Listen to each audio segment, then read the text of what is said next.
It is my privilege today to introduce our commencement speaker.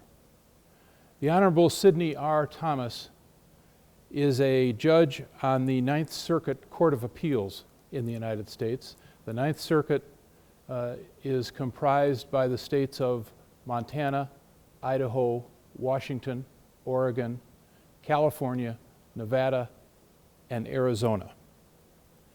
Judge Thomas received his education at Montana State University in Bozeman and from the law school at the University of Montana.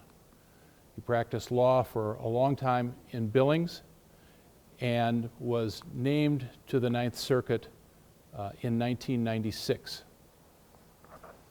He has a long and distinguished record of studying and practicing the law and has several family connections to Montana State University Billings.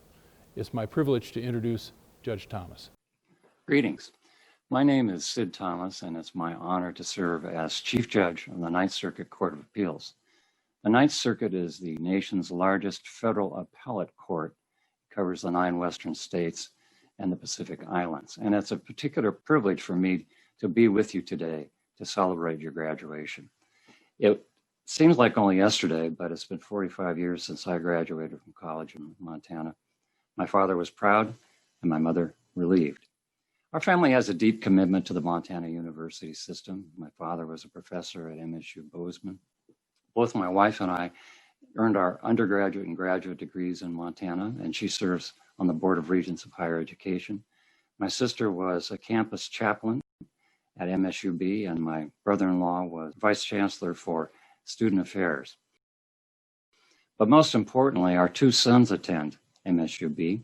Oscar is graduating with you, and Skeff will be graduating in the spring. We have a lot invested in this institution, and we're proud of it.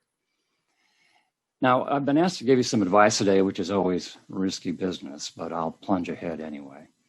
First, pursue your passions, particularly in employment choices.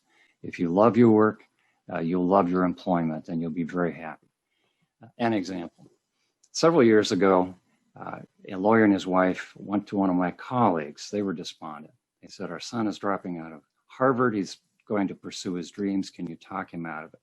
She said she would try. She failed, but Bill Gates is doing pretty well right now. Pursue your dreams. Pursue your passions.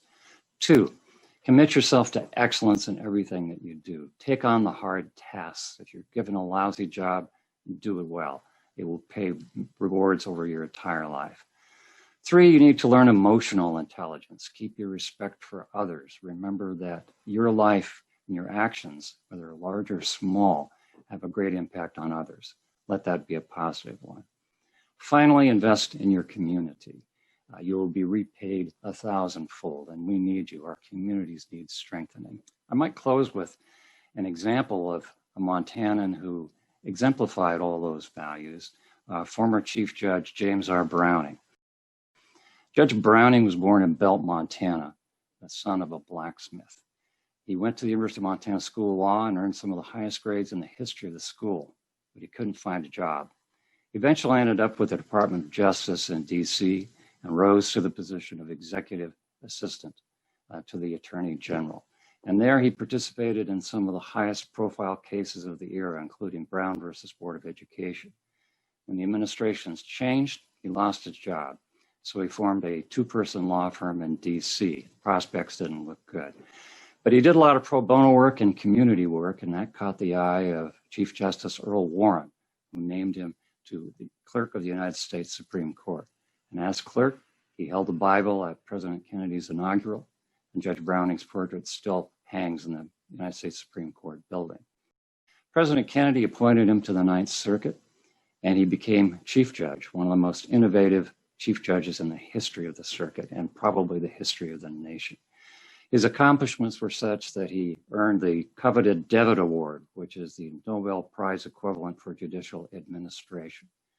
And later, Congress passed a bill naming the Ninth Circuit headquarters in San Francisco, one of the most beautiful courthouses in the United States, after Judge Browning of Belt, Montana.